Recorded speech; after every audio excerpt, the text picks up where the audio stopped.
মমতা বন্দ্যোপাধ্যায় মতুয়াদের মন জয় করবার চেষ্টা করছেন, কিন্তু তার দলের সাঙ্গপাঙ্গরা নিজেদের মতোই রয়েছে। তারা এবার লক্ষ্মীর ভান্ডার নিয়ে নিশানা করছেন। ময়নার পর এবার কোথায়? না এবার নন্দীগ্রাম। সরাসরি লক্ষ্মীর ভান্ডার বন্ধ করবার হুঁশিয়ারি দিচ্ছেন তৃণমূল কংগ্রেসের একজন নেত্রী। পঞ্চায়েতের সদস্য তিনি একেবারে সোশ্যাল মিডিয়াতে পোস্ট করে হুমকি দিচ্ছেন, আর তাতেই রীতিমতো সরগরম হয়েছে রাজ্য রাজনীতির হাওয়া।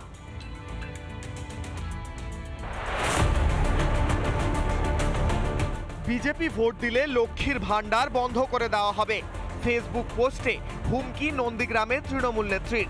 তৃণমূলের নেত্রী অষ্টমীগিরি অর্থাৎ বয়ালটু গ্রামের পঞ্চায়েত অষ্টমীগিরি তিনি সরাসরি ফেসবুকে পোস্ট করে লিখেছেন মহিলাদের লক্ষ্মীর ভান্ডার বন্ধ করে দেওয়া হবে। আজ থেকে 10 থেকে 11 মাস আগে আমাদের নন্দীগ্রামে যিনি এমএলএ একটা কথা বলেছিলেন, কেন্দ্র যেন বাংলার বকেয়া টাকা আটকে দেয়। আমি এই পরিপ্রেক্ষিতে বা এটাকে উদ্দেশ্য করে লিখেছিলাম যে নন্দীগ্রামের মানুষ অভাবটা বুঝতে পারুক, যাকে তারা বারবার ভোট দিয়ে এখানে নিয়ে এসছে, যে সেই এমএলএ কতটা মানুষের পাশে দাঁড়ায়।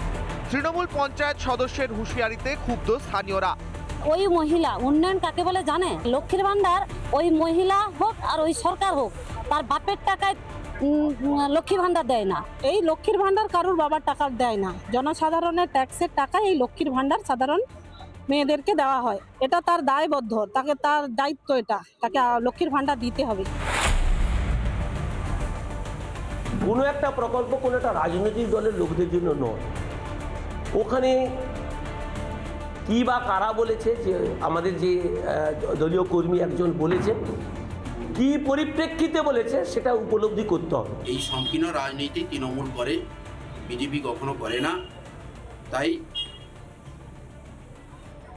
আগামী 2026-এ নন্দীগ্রাম বিধানসভা আরও বিপুল ভোটে জয়লাভ করবে। 21-এর ভোটে নন্দীগ্রামের মতো ময়নাতেও জেতে বিজেপি। তারপর পদ্মের শক্তি বাড়তেই নাকি লক্ষ্মীর ভান্ডার বন্ধ।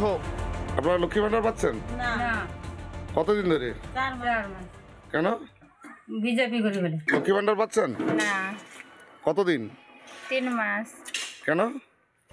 আমরা বিজেপি করে বলে আমাদেরকে লক্ষ্মী ভান্ডার দেয়নি। লক্ষ্মীর ভান্ডার বন্ধ করে দেওয়া হয়েছিল এর আগে ময়নার বুকে, এবার সরাসরি নন্দীগ্রামে। কারণ বিজেপিকে যদি ভোট দেওয়া হয় তাহলে লক্ষ্মীর ভান্ডার বন্ধ করে দেওয়া হবে, এমনটাই কিন্তু তিনি সরাসরি ফেসবুক পোস্ট করে হুঁশিয়ারি দিয়েছেন। এমনও লিখেছি যে আমি নন্দীগ্রামের সাধারণ মানুষ হিসেবে আমি দিদির কাছে বা দিদিকে বলতে চাই যে নন্দীগ্রামে বেশ 2 মাসের জন্য লক্ষ্মী ভান্ডারটা ময়নার মতো বন্ধ করুন। তবে নন্দীগ্রামের মানুষ আমাদের যিনি এমএলএ রয়েছে তার কাছে তাদের অভাব অনটনের কথা বলতে পারবে। এই তৃণমূল কংগ্রেস তারা যেন ভাবছে তাদের একটা পৈতৃক সম্পত্তি, তাদের এটা মানে তাদের ঘরের টাকা তারা দিচ্ছে, এই জন্য বন্ধ রেখেছে। বিডিও সাহেব একটা কথা দিয়েছেন ডিসেম্বরের 15 তারিখের মধ্যে টাকাটা ব্যবস্থা করবেন উনি।